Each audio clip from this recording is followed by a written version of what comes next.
flag in the air for Kyle Busch.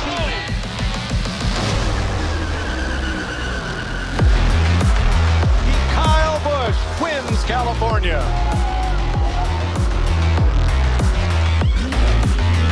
In Southern California, goes to Kyle Busch. That's right. How about you?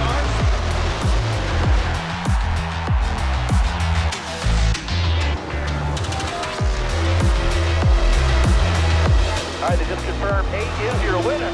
8 is your winner.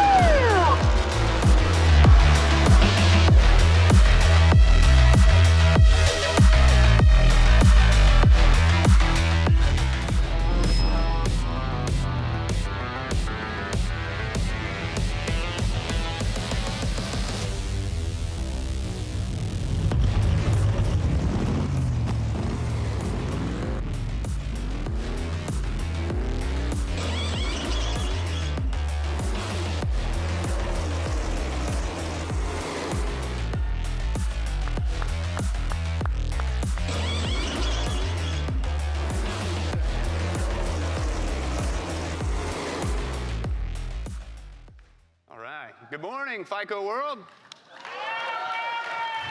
Good morning, Kyle. Yeah. Good to have you here, buddy. Absolutely, pleasure. Thanks for coming out. Thank you. Kyle is one of the most distinguished drivers in NASCAR history. He's the most winning driver out there right now. He's got 63 wins under his belt across all three classes.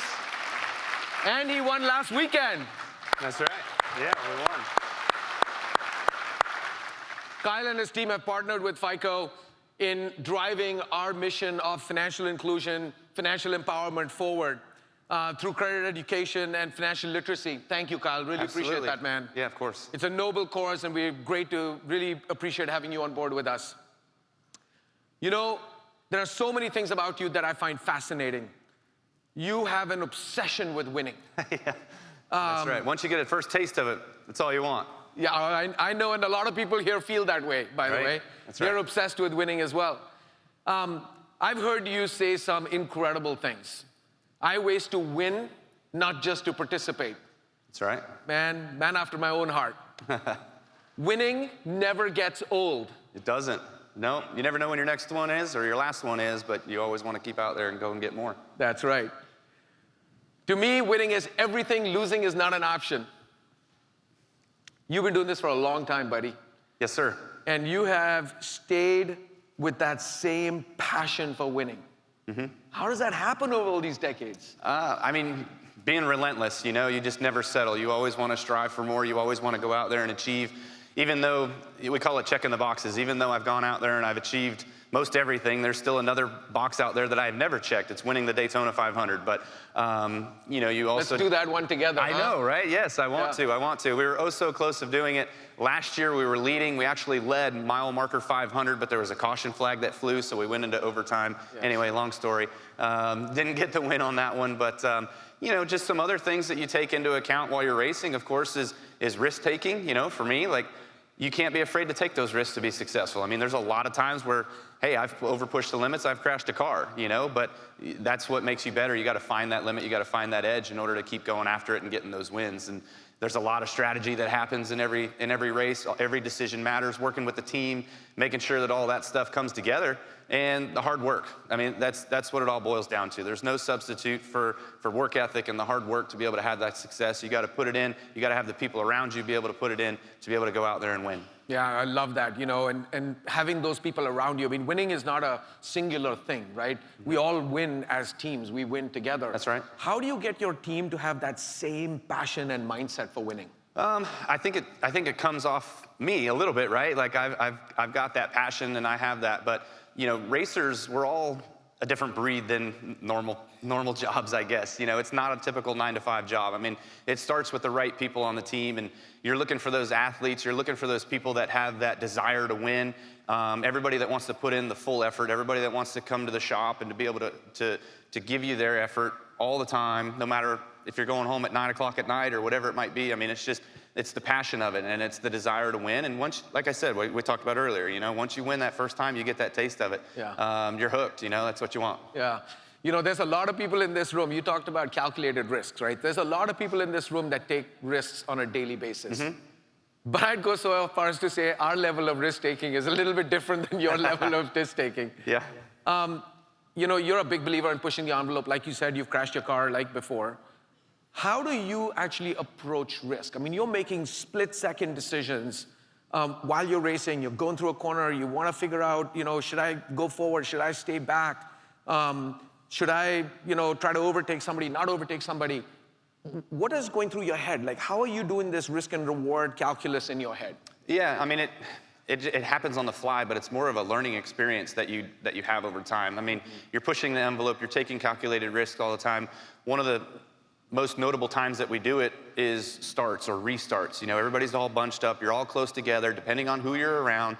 You know how these guys race, and you try to put yourself in a position that isn't gonna get you caught up in something. Understanding the dynamics of what you have.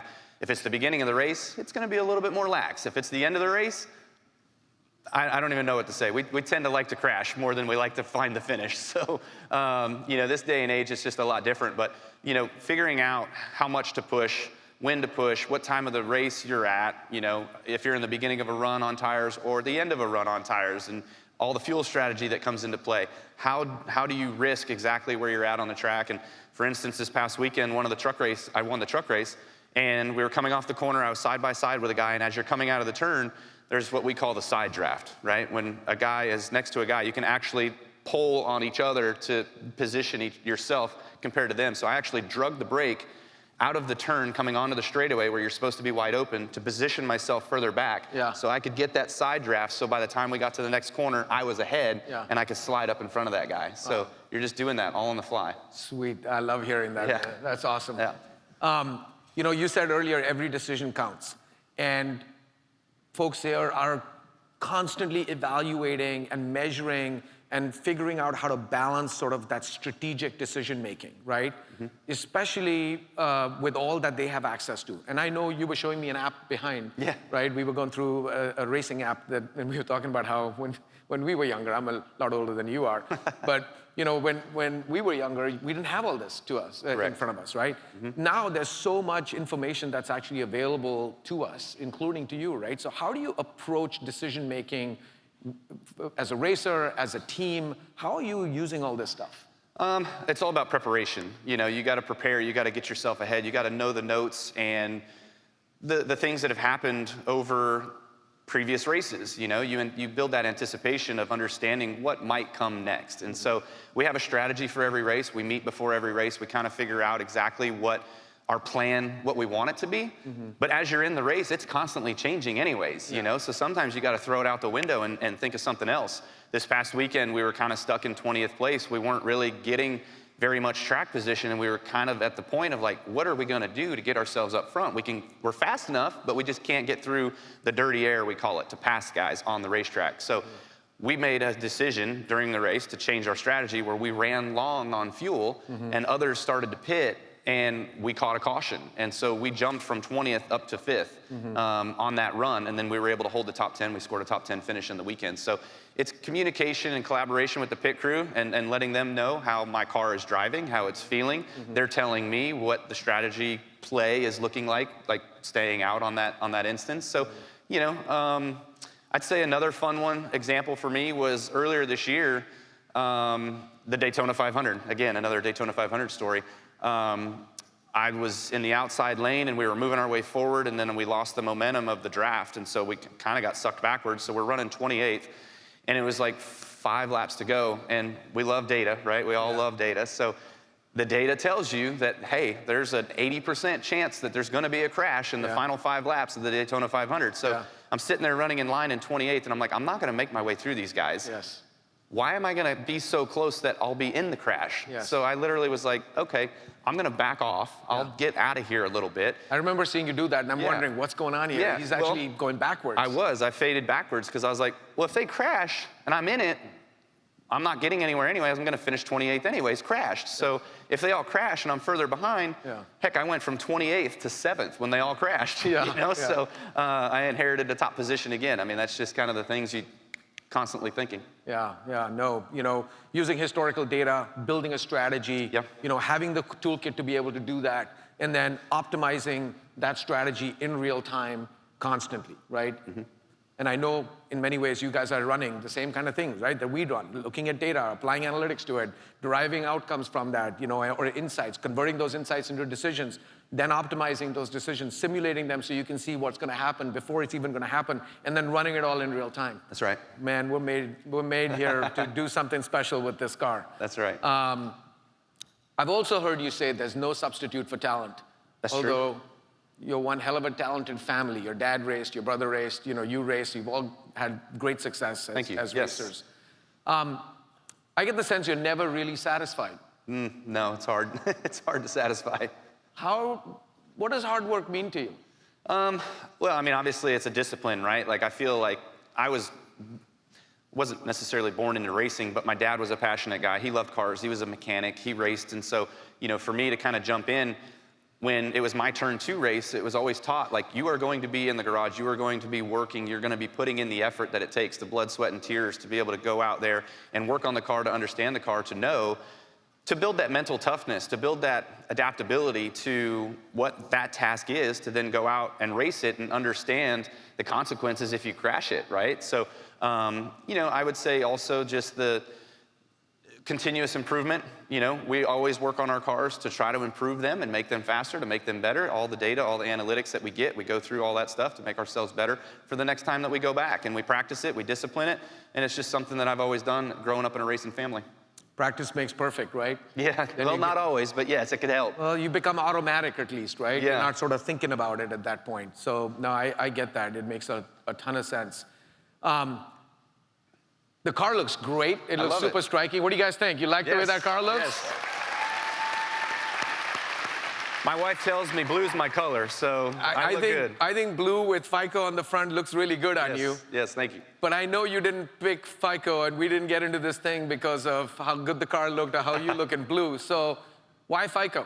Well, I think for us, financial literacy and understanding for the millions of NASCAR fans across the country, knowledge about money and financial planning and how credit works, those are all critical life skills. And I honestly wish that there were high school courses that actually taught that stuff. I would have loved to have taken that, knowing where I'm at now in my life and everything that I've been able to do, to have a better financial understanding and to be able to set aside your 5 buckets that you have to set aside, But learning that over time just took a lot longer than just learning it while you're in school. But teaming up with FICO to share that information and the resources that everyone has, that you guys have shared with us and the NASCAR community, to achieve those financial goals for, such as paying for education or buying a home, running a business, I mean, it's a no-brainer. Yeah, no, absolutely. There's over 50 million NASCAR fans that have household incomes that are under $60,000 a year. Correct. Mm-hmm. And so this is an absolute no-brainer, as you said. Yeah, it's perfect for our industry folks as well, too. I mean, not just the NASCAR fans, but guys that are in our race teams, right? I mean, whether they're a person sweeping the floors at the shop, or an engineer or a crew chief that travels, the most stressful jobs, we all got to figure out our financial situation and have that education. Well, thank you so much for being a part of the FICO family, for helping us propagate the message of financial literacy and financial empowerment. It is something we take incredibly seriously. Will talked about it earlier when he was on stage. It is core to our mission. It's a lot about where our O in FICO comes from. We greatly value having you on the team. Thanks so much, Kyle. I appreciate you. Absolutely. Thank you very much. Pleasure, everyone. Thanks, everybody. Have a good afternoon.